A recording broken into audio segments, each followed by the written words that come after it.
Everything Chris. Everything Chris. Everything Chris. Everything Chris. Everything Chris. Everything Chris. Everything Chris.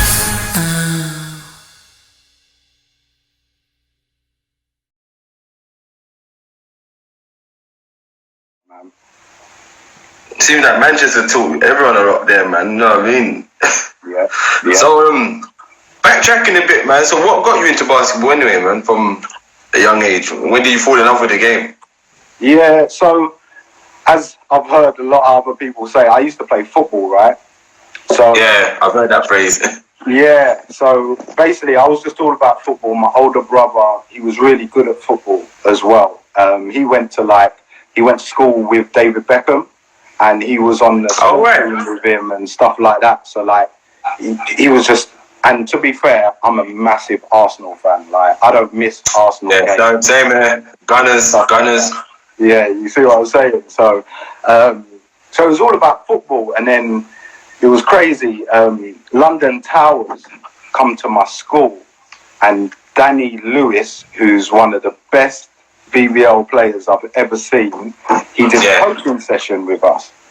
So after the coaching session, he gave us all a ticket to go to Wembley to watch the game. All right. So we traipsed all the way to Wembley, and it was just like, wow, like, is this what basketball is? It was almost like it was the NBA. Do you know what I mean? Because you're in Wembley, I bought a flag, everything. It was like crazy. So in my school, it kind of like changed from at lunchtime we'd have half football, half basketball. But we never really had a basketball hoop. So we had this little round air vent on the wall to shoot at the air vent. And then one of my closest friends, Carl Henry, he was a baller, absolute baller. Okay. He said to me he's playing for a team called Waltham Forest Spitfires. Yeah. So they were kind of a new team. So you had the powerhouses like Hackney, you had Richmond, and you had Brixton. But Brixton was kind of not in our conference, so I didn't really them. So it was Hackney most time. So I joined. I was like, do you know what? I'm gonna come to the session. And I was quite. I was a person that liked my own comfort zone, so I didn't like trying out at places where I didn't know people. Yeah. But I went, and the first thing the coach said, his name was Tom. So he was a fat white guy with glasses. Yeah. He literally didn't leave his seat. He was just coached the whole session from a chair. In a chair. Yeah. So he was just like, as soon as I got in, he was like, shoot a free. And that's all I liked doing at that point, you know what I mean? So I shot free, made it. He was like, all right, train. So started training, and then like that squad kind of built up of just our friendship group that could play. So I did that, and what was frustrating was we would always get to the playoffs, but we'd always play Hackney in the first round of the playoffs. White Heat. Yeah, White Heat. And they were stacked. They had like Jeffrey Danchi, Sam Tolawasi, Juju. Pops was there for a little bit, and like they were just animals. And they're just different. They're just like, their whole mentality is so different. You know what I mean? Like that hard work sort of thing. So as a junior, all I wanted to do was to be able to beat them and beat Richmond, because Richmond was the other one that were like, we viewed them as posh boys. All right, were they good though? Yeah. There was Steve Veer, Wallid. Oh, them guys are Wallid. Van. So they had a team as well, but we always were like, they always come in with their big diamond earrings, and like, we were like, these guys are some. You want to punish them, innit? Yeah. All I wanted to do was beat them teams. You know what I mean? I knew we weren't going to win anything, but I wanted to beat them.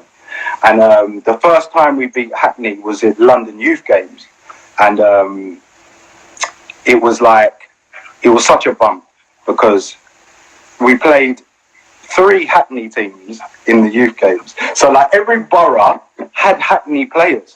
Like, so we beat Haringey in the quarters. We beat another Hackney team, borough, in the semis, and then I played against Jeffrey Danchi in the finals, and we ended up winning the London Youth Games. And then when we won the Youth Games, I had the opportunity to join Hackney. And me and Jeffrey Danchi, we actually went to the same college. And like, what happened? If this is what I'm saying about why it's so good, safeguarding is in place at the moment, because I went back to practice to tell my coach, that Tom guy, that I was leaving. And I can't even repeat. I think my daughter's watching. I can't even repeat the words that this guy, he was calling me poison, like shouting in my face. This little short guy was like, "You're poison, you're effing this, you're effing that." I was a bit intimidated, so I actually ended up staying at Waltham Forest Spitfires instead of going to Hackney. So, why did he flip out like that? Because you want to leave? Yeah. It was in front of everyone in practice as well, in front of everyone. So at this time, I hadn't really committed to basketball because I was still playing football. And a lot of people don't know this, but I was such a bad kid. Like, when I was younger, I used to get in a lot of trouble with like gangs and stuff like that. And I got in a lot of trouble. I won't go too much into it, but fast forward. Okay, we can discuss that a bit later. Fast forward about 5-6 months, and like I joined Monarchs College, so we had half Hackney White Heat, half Spitfires. So if you put into consideration like what the EABL is now, we won it 2 years in a row without losing a game. So we were decent, undefeated. Yeah.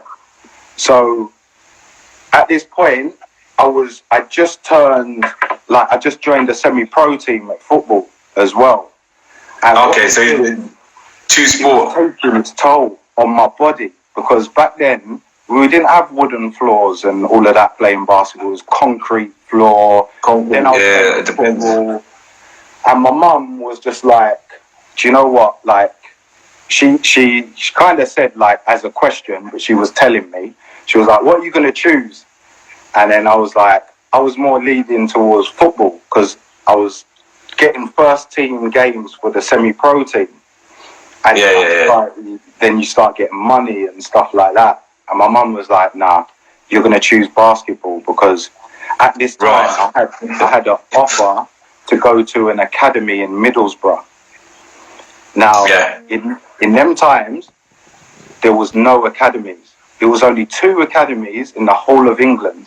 So London just had teams, like basketball teams, but there was no academies. So my mum was just like, I want you to join this academy so you get to London. So basketball academy in Middlesbrough? Yeah, there was one in Middlesbrough and there was one in Durham. Yeah, okay. I didn't know that. So my mum was like, yeah, you're going to do that because you're getting into too much trouble over here, like in London. So I went up there, and there's a guy called Tony Hansen. Yeah, unfortunately, he died 2 years ago. Name sounds familiar. So he was in the NBA. He would play for UConn, and he'd come over, and what he did is he set up an academy, and he pulled people out from London and Birmingham and started. Yeah, because Birmingham did have some ballers as well. Yeah, Birmingham had a lot of ballers. And back then as well, there was like a lot. So there was a lot. I went up there, and he took us to like a restaurant. He took us to show us where we'd live in a like 3-bedroom house. As soon as I saw all of that, I was like, bam, I'm going. So, you know what I mean, and at that time, I don't know if you know Paul Douglas, Dougie, the coach. But it sounds familiar, remember? From Nottingham. He took a session, right? And I was like, this is the best coach I've ever seen or been coached by in my life. You know what I mean? So I was like so pro going there, and basically when I got there, he left. So I was like, what the hell? what am I going to do? Luckily enough, I bet you didn't know this, Creon Raftopoulos, Yeah, I know my Creon. coach. Oh, serious? Yeah. Creon. So Creon coached me 2 years in juniors, and the thing that Creon had was like, sorry, let me just say, hi Erin, it's my daughter. Oh yeah. What's up, Erin? Creon, what he did is he put in a system that allowed players to play their game. So where all up until that point, I was just told I was hard-headed and blah, blah, blah, selfish. And what? Yeah.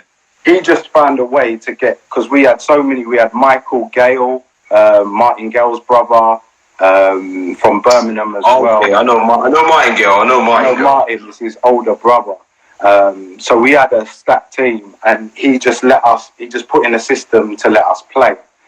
But so Creon was like one of the main coaches in my career in like shaping the way I played. So as Everything Chris.